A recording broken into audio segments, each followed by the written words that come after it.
नमस्कार, आप देख रहे हैं एसवी टीवी। मैं हूं आपके साथ सुरेंद्र शोरती। आज हम बात करेंगे जहांगीरपुरी में जो घटना हुई है पत्थरबाजी हनुमान जयंती के दिन पे। तो अभी केजरीवाल जी ने सीधे हाथ खड़े कर दिया कि ये जो प्रशासन है वो केंद्र के हाथ में है। तो क्या कहना चाहेंगे आप? देखो जी, सारी चीज़ें केंद्र के हाथ में ही है। अगर तो फिर वो दिल्ली में मुख्यमंत्री क्यों बने पड़े हैं? उन्हीं की पार्टी का नेता अंसार जो पकड़ा गया है उसने खुद एक्सेप्ट किया है कि हाँ मैंने साजिश रची थी। और वो वहाँ पर पुष्पा बन के वहाँ से वो कोर्ट के बाहर से कोर्ट के अंदर जाते टाइम पे क्रिमिनल के अंदर, चाहे वो पुराना क्रिमिनल हो चाहे वो नया क्रिमिनल हो, अपराधी जो है वो कोर्ट के अंदर जाते टाइम पे डरता है। वो पुष्पा का हाथ दिखाते दिखाते जा रहा है और वो खुद एक्सेप्ट कर रहा है कि मैंने पूरी टीम बनाई थी, हथियार वो लेकर आया। आप एक बात बताइए कि अब हिंदुस्तान में जय श्री राम बोलना ही गुनाह है क्या? मतलब हिंदुस्तान में ही हम परमिशन लेंगे, रामनवमी की हम परमिशन लेंगे और नवरात्रों की हम परमिशन लेंगे, हनुमान जयंती की हम परमिशन लेंगे। मतलब हम परमिशन लेते रहेंगे। हम कहेंगे बहुसंख्यक है, जब हमें हिंदुस्तान भी परमिशन तो हमें और देशों में लेनी चाहिए जहां हमारी आबादी जो है वो अल्पसंख्यक होगी। मगर हिंदुस्तान के अंदर ही हमें परमिशन लेनी पड़ेगी। अगर मस्जिद से हमला हुआ है तो कार्रवाई होनी चाहिए, चाहे वो किसी भी व्यक्ति ने करी है, और उस अल्लाह के दरबार को बदनाम करने की ज़रूरत नहीं है। और अगर किसी और धर्म ने करा हो, चाहे वो हिंदू हो, मुस्लिम हो, सिख और ईसाई हो, तो उसके ऊपर भी कार्रवाई होनी चाहिए। जिस तरीके से बुलडोजर चल रहा है उत्तर प्रदेश में, वहाँ पर तो मुस्लिम भाइयों ने रामनवमी में फूल पुष्पमाला जो है वो पुष्पों की वर्षा करी है, तो यहाँ क्या पत्थर की वर्षा करी जाएगी? आज 4 दिन से केजरीवाल जी का कोई बयान नहीं आया, कोई ट्विटर नहीं आया, कोई उन्होंने बयान नहीं दिया। सिर्फ 2 लाइनों को एक ट्विटर छोड़ दिया है कि केंद्र सरकार जो है वो सख्त से सख्त कार्रवाई करे। तो आप क्या यहाँ पर क्या करने आए हो? आप यहाँ राजनीति करने आए हो? आप पोस्टर गैंग हो कि खाली आप प्रचार करते रहोगे अखबारों में?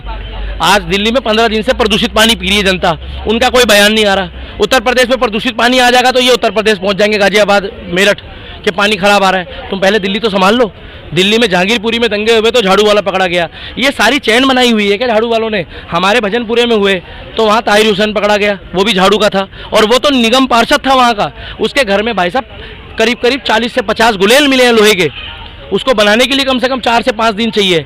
उसके बाद उसके घर में बम मिले हैं जिसके अंदर आग लगा के लोगों के लेंटर भी फेंके गए हैं। वहाँ पर कम से कम नहीं तो 3 से 4 हज़ार ईंटें और पत्थर मिले हैं। वहाँ से पेट्रोल बम मिले हैं।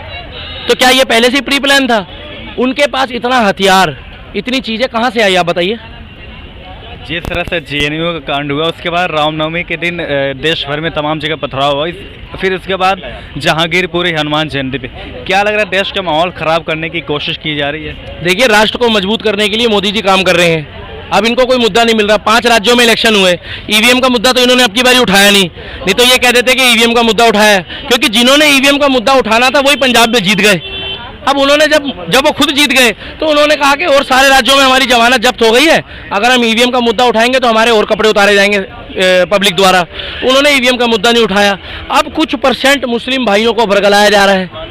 क्यों कह रहे हैं मोदी जी पढ़ेगा इंडिया, जब ही तो आगे बढ़ेगा इंडिया? क्यों कह रहे हैं मोदी जी सबका साथ, सबका विकास और सबका विश्वास? कहाँ लिखा है उसमें मुस्लिम विरोधी सुविधाएं चल रही है इस देश में? ये तो सिर्फ एक मोदी जी को मोदी जी के खिलाफ भड़काया जा रहा है मुस्लिमों को। ये मुद्दा NRC और CAA से जुड़ा हुआ है। उसका कारण है वहाँ पर ज़्यादातर दिल्ली के मुस्लिम भाइयों के द्वारा करा गया ये काम नहीं है, उसमें बांग्लादेशी और रोहिंग्या मुसलमानों ने भी ये काम करा है। आज वहाँ जहांगीरपुरी में जब उनकी टीम गई है, इनकी हिम्मत की दाद देनी पड़ेगी।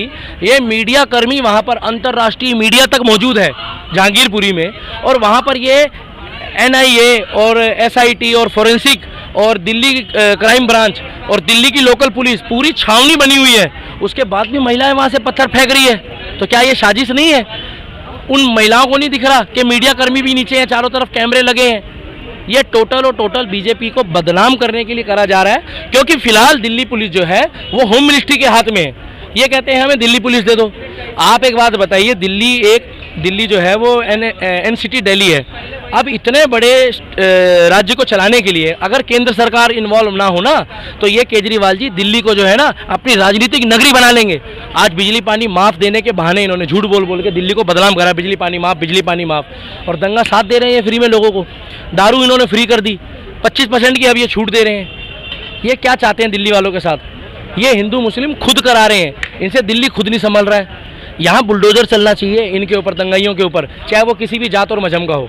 जिस तरह से हम देखते हैं कि कांग्रेस पार्टी और जनता विपक्ष के दल है या फिर सेकुलरिज्म का जो अपने आप को कहते हैं कि सेकुलरिज्म हो, लेकिन जहांगीरपुरी या फिर जितने भी रामनवमी की घटनाएं हुई, पत्थरबाजी, इससे कुछ नहीं बोलते, सिर्फ चुप रहते हैं। देखिए, उनको मैंने, सीधी सी बात है, उनको कुछ परसेंट वोटों का लालच होता है जो तख्ता पलटते हैं। मैं पहले भी कहा था इस मीडिया के माध्यम से कि पढ़ेगा इंडिया जभी तो आगे बढ़ेगा इंडिया, चाहे वो हिंदू भाई हो, चाहे मुस्लिम भाई हो, चाहे वो और किसी भी कम्युनिटी का हो, उनको किसी भी बातों में नहीं आना चाहिए, देश विरोधी गतिविधियों में। इसमें PFI एक संगठन है, उसका भी नाम आ रहा है, उसके खिलाफ भी नहीं बोल रहे वो, क्योंकि उनको पता है कि कुछ परसेंट वोट मुझे मिलेंगे अल्पसंख्यकों के। अगर मैंने इनके खिलाफ बोला तो दूसरे राज्यों में इलेक्शन है, वहाँ मुझे वोट नहीं मिलेंगे, क्योंकि वहाँ कांग्रेस की सरकार जारी है, और दूसरा विकल्प लोग झाड़ू को वोट देंगे। वो ऐसा सोचते हैं, मगर ऐसा नहीं है।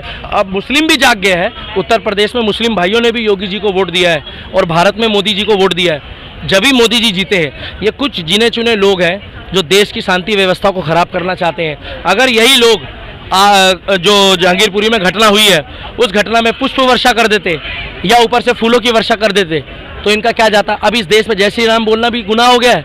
हम भारत में जय श्री राम नहीं बोलेंगे, मतलब पूरे वर्ल्ड में इतनी कंट्री होने के बाद एक हिंदुस्तान ही बचा है जो हमारे लिए, आज हम लोगों के लिए जो है ना, आज हम बहुसंख्यक हैं। अगर 20-30 साल तक ऐसी माहौल रहा तो हम जो है, हम खुद जो है वो गिने चुने रह जाएंगे विदेशों में और देश में अपने। आपको क्या लगता है इस दंगे के पीछे किसकी साजिश लग रही है?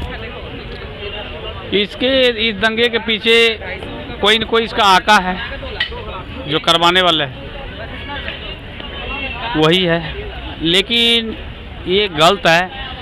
सब अभी पक्ष विपक्ष सबको मिलके इस विषय में सब शांति अमन बहाली करना चाहिए, और दिल्ली का माहौल जो है जल्द से जल्द सुधार में आना चाहिए।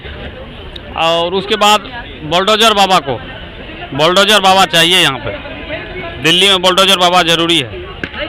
अगर बुलडोजर बाबा आज होता तो ये दंगाइयों का हिम्मत नहीं होता, और दंगाइयों को बुलडोजर फिरना चाहिए, चाहे किसी भी धर्म का हो, उसके बुलडोजर उसके घर पे फिरना चाहिए।